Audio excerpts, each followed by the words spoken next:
Power. Power అనేది 2 types ఉంటుంది. Physics పరంగా పవర్ వేరే, మన ఎలక్ట్రికల్ సబ్జెక్టు పరంగా పవర్ వేరే. Power P equals to work by time. First physics పుట్టాకనే ఎలక్ట్రికల్ పుట్టిందన్న. Power P equals to work by time. Work by time అంటే ఏంటి ఇక్కడ? వర్క్ బై టైం మీన్స్ అంటే పని బై జరిగిన సమయం. 5 నిమిషాలలో చేసాడు అనుకో ఎంత పని చేసావు, 10 నిమిషాలలో చేసావు అనుకో ఎంత పని చేస్తావు. ఇది పవర్ యొక్క మెయిన్ డిపెండెన్స్.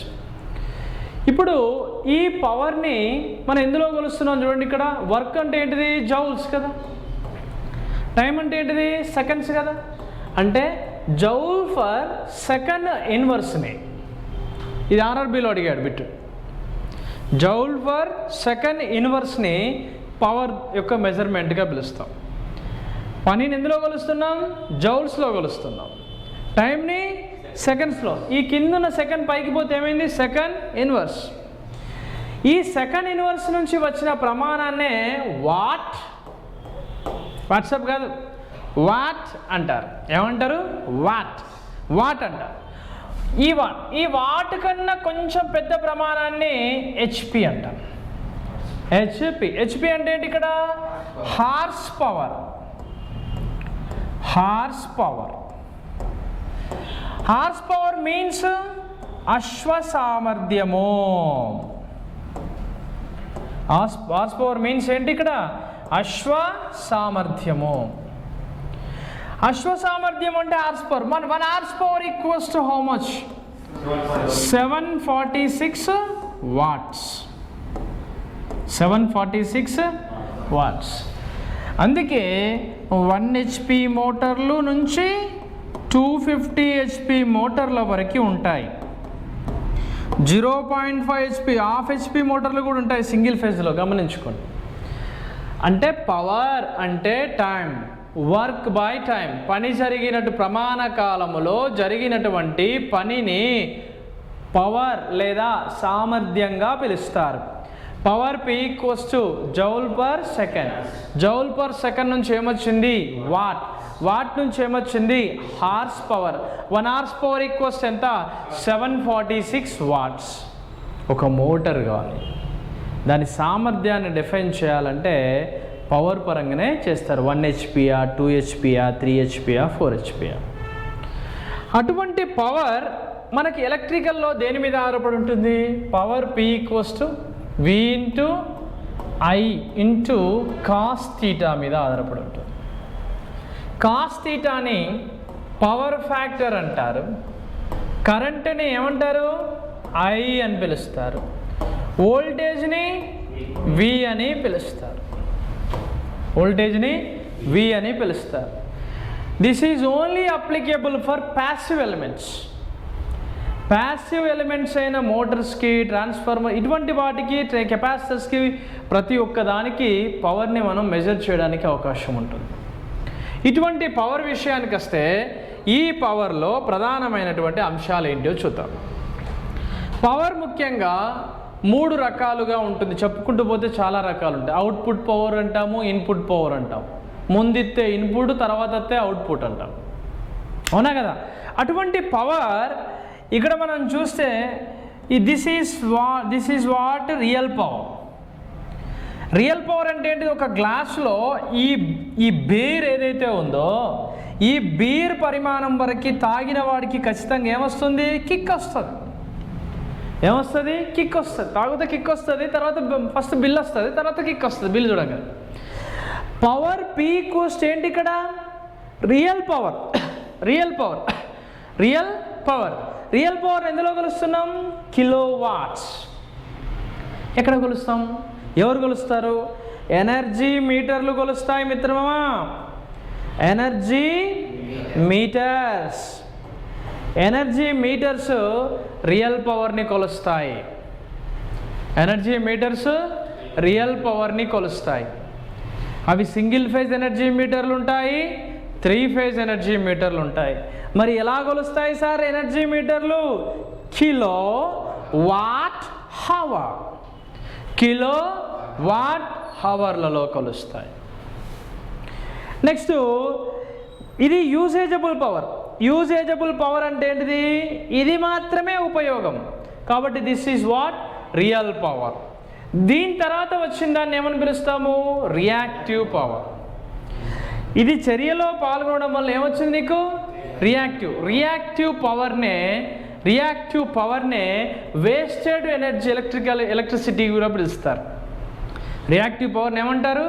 వేస్టెడ్ ఎలక్ట్రిసిటీగా కూడా పిలుస్తారు. మరి రియాక్టివ్ పవర్ ఎందులో పిలుస్తారు? Kilo volt amps reactive. R అంటే ఏంటిది ఇక్కడ? కిలో వోల్ట్ ఆంప్స్ రియాక్టివ్ పవర్ని కొలుస్తారు. మరి what about KVA? Kilo volt amps. This is called true power. అంటే ఇక్కడ ప్రధానంగా apparent power, reactive power, real power. Apparent పవర్ని ఎందులో కలుస్తాము? KVA, kilo volt amps. గ్లాస్లో బీర్ పోసావు, ఎంత పోసావు? గ్లాస్ నిండా పోసావు, అంటే కళ్ళకు కనిపించేది రెండే, కానీ but this is wasted, this is real power. Real power reactive power కలిస్తే వచ్చింది ఏ పవర్ నాన్న? Apparent power. అప్పరెంట్ పవర్ని ఎందులో కలుస్తాం? Kilo volt amps. అంటే పవర్ని డిఫైన్ చేయాలంటే చాలా రూపాలు. ఒక మోటార్కి ముందు ఇచ్చేది ఇన్పుట్, తర్వాత ఇచ్చేది అవుట్పుట్. తర్వాత ఒక ఎనర్జీ మీటర్ క్యారీ చేసే పవర్, ఒక ఎనర్జీ మీటర్ మెజర్ చేసే పవర్ కిలో వాట్ అవర్స్ లోపల కొలుస్తుంది, కేడబ్ల్యూహెచ్ లోపల. ఇది సింగిల్ ఫేజ్ మరియు 3 ఫేజ్ అవసరాల కోసం ఉపయోగిస్తారు. This is called wasted energy, this is usable energy. దీన్ని ఏమని పిలుస్తాం మనం? రియల్ పవర్గా కూడా పిలుస్తాం. అంటే ఇక్కడ బేసిక్గా మనకి ఎగ్జామినేషన్ పాయింట్ ఆఫ్ వ్యూలో అడిగేటువంటి బిట్లు ఏంటి సార్? అప్పిరెంట్ పవర్ని ఎందులో కొలుస్తామని చెప్పాము? విఏ లేదా కిలో వోల్ట్ ఆంప్స్లో కొలుస్తామని చెప్పాం. తర్వాత విషయానికి వస్తే యాక్టివ్ పవర్ అన్నా, రియల్ పవర్ అన్నా, ట్రూ పవర్ అన్నా, యూసేజబుల్ పవర్ అన్నా ఒకటే. యూసేజబుల్ పవర్ అన్నా అంటే active power, real power, true పవర్ని P = V × I × cos θగా చూస్తాం. P = V × I × cos θగా మెజర్ చేస్తాం. దెన్ నెక్స్ట్ ఇక్కడ నీకు కనిపించేది ఏంటి?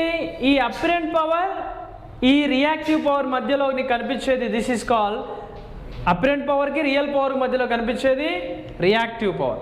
రియాక్టివ్ పవర్ని ఎందులో మెజర్ చేస్తున్నాం మనం? kVAR. ఇది వేస్టెడ్ ఎలక్ట్రిసిటీ కదా.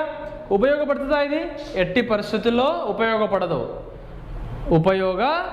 కాబట్టి జాగ్రత్తగా గమనించుకోండి. ఇక్కడ ఈ క్లాస్లో మీరు నేర్చుకోబోయే అంశాలు 1 is apparent power, number 2 active, real, true power, next reactive power. వీటిని డిసైడ్ చేసేది ఎవరు అంటే పవర్ ఫ్యాక్టర్. దీన్నే పవర్ ట్రయాంగిల్ అని పిలుస్తారు. ట్రయాంగిల్ అంటే ఏంటిది? 1, 2, 3 ఈ మధ్యలో ఉన్నవాడినే టీటా అంటాం. ఆ టీటానే పవర్ ఫ్యాక్టర్తో మెజర్ చేస్తాం. అది ల్యాగింగ్లో ఉందా, లీడింగ్లో ఉందా విషయం తెలుసుకోవడానికి. అందుకే నేను చెప్పాను ఒక DC పవర్ ఫ్యాక్టర్ యొక్క విలువ ఎంత? యూనిటీ అని చెప్పాను. AC పవర్ ఫ్యాక్టర్ యొక్క విలువ 0 నుంచి 1 మధ్యలో ఉంటుందని చెప్పాను. గుర్తుందా? This is very very important. Then next P = V × I × cos θ. ఏ పవర్ ఇది? Active power, real power, true power. నోరు లేదు మీకు, ఓకే, నాతో పాటు అనాలే. నెక్స్ట్ cos θ అని తీసుకొస్తే P/VA. cos θ అంటే ఏంటిది? P అంటే ఏంటిది? Kilo watt. VI అంటే ఏంటిది? KVA. ఏమని చెప్పినా ఇది అప్పిరెంట్ పవర్. ఏ పవరు? ఇదేం పవరు? Real power. ఏం పవర్ ఇది? Real power. Real power by apparent పవర్ని ఏం డిసైడ్ చేస్తుంది? Power factor cos phi decide చేస్తుంది. అర్థమవుతుందా? Next true power by apparent power అన్నా ఒకటే. కాస్ థీటా ఈక్వల్స్ ఏంటిది? R by Z. మీరు ఏ ఎగ్జామినేషన్ పాయింట్ ఆఫ్ వ్యూలోకి వెళ్ళినా ఇగో దీని మీద ఒక బిట్ గ్యారంటీగా పడుతుంది. ఈ మధ్య లాస్ట్ 2 times అయితే పర్లే, కానీ గతంలో అయితే ఖచ్చితంగా ఒక లెక్క అడుగుతూ ఉంటాడు. మనం ఫైండ్ అవుట్ చేయాల్సింది ఇంపిడెన్స్ జెడ్ వాల్యూని ఫైండ్ అవుట్ చేశాక మనం పవర్ ఫ్యాక్టర్ని అక్కడ క్యాలిక్యులేట్ చేయాల్సిన అవసరం ఎంతైనా ఉంది. ఇక్కడ కాస్ థీటా ఈక్వల్స్ ఏంటిది? W by KV. కేడబ్ల్యూ అంటే ఏంటిది? True power. కేవీ అంటే ఏంటిది? Apparent power. This is call power factor. అంటే పవర్ ఆధారంగా పవర్ ఫ్యాక్టర్ వస్తుంది. దెన్ నెక్స్ట్ ఇవి ముఖ్యమైనటువంటి అంశాలు. Apparent power, true power or real power and reactive power. దీన్ని కెపాసిటెన్స్ అని కూడా, సి అంటే కెపాసిటెన్స్ అని పిలుస్తాం. పవర్ ఫ్యాక్టర్ అంటే ఏంటిది? Real power by apparent power. The power factor dash అంటాడు. Apparent power by real power, apparent power by real power or real power by apparent power, real power by apparent power. The power factor calculation dash W equals to KW by KVA. ఈ principles గుర్తుంచుకోండి ఒకసారి. ఇవి inductive సర్క్యూట్స్లో, capacitive సర్క్యూట్స్లో కొంచెం ముందుకెళ్తే దానికి పూర్తి details నేను పూర్తిగా మళ్ళీ అక్కడ వివరిస్తాను. మరి ఇక్కడ పవర్ డెఫినేషన్ ఏంటి? ఇక్కడ పవర్ P ఈక్వల్స్ టు ఏమొస్తున్నాయి? Power P equals to V² by R. తెలుసా ఇది మీకు ప్రిన్సిపల్? V² బై R ఎట్లా వచ్చింది సార్? ఇక్కడ యాక్చువల్లీ పవర్ P ఈక్వల్స్ ఏంటిది? V ఇంటూ I కదా, V ఇంటూ I కదా. I ఈక్వల్స్ ఏంటిది సూత్రం ప్రకారం? V by R. P equals to V into V by R అంటే V² బై R వచ్చిందా? రైట్. నెక్స్ట్ ప్రిన్సిపల్ ఇదేంటిది? P equals to I² into R. నేను చెప్పలేదా కాపర్ లాసెస్ని ఆఫ్ లోడ్ ఫుల్ లోడ్లో ఫైండ్ అవుట్ చేయాలంటే ఉపయోగించేది ఏంటిది? I² into R. మరి ఇది ఎట్లా వస్తుంది sir? Power P equals to V into I. మరి V అంటే సూత్రం ఏంటిది? I into R. Power P equals to I into R into I. I into I ఎంత? I². అంతే కదా. P equals to I² into R. I² into R వచ్చిందా? I² into R. ఇది దీనిగా డౌట్ పోయింది. ఇదేంటి పవర్ P అంటే మీకు తెలుసు, అన్నిటికీ రాస్తున్నాయి. ఏంటిది? P into V into I. Power P equals ఏంటిది? P into V into cos theta. దీన్ని ఏమని చెప్తాం మనం? Real power. కింద లేదా? Real power, true power, usable power, reactive power అని కూడా పిలుస్తాం. ఇక్కడ నీకు పవర్ P ఈక్వల్స్ ఇది. మరి పవర్ కాస్ పై ఈక్వల్స్ ఏంటి? ఇక్కడ P by V into I. P అంటే ఎంత? KW. V ఇంటూ I అంటే ఎంత? KVA. Cos phi. This is power factor యొక్క సింబల్స్. Any doubts? ఓకే, ఏ రోజు ఆ రోజు చదవాలి. అర్థమైందా? మన పని ఏంది ఇది. ఈ ఉన్న జీవితంలో ఎంతో కొంత టైం కేటాయించి చదువుతున్నాం కాబట్టి దానికి ఎంతో కొంత విలువ ఉండాలి. విలువ లేకపోతే ఎందుకు చెప్పండి? ఒక ఉద్యోగం సాధించబడాలి. నువ్వేం కొట్టేది IAS IPS ఎగ్జామ్? ఏం కొడుతున్నావు? చిన్న జాబు. రైట్.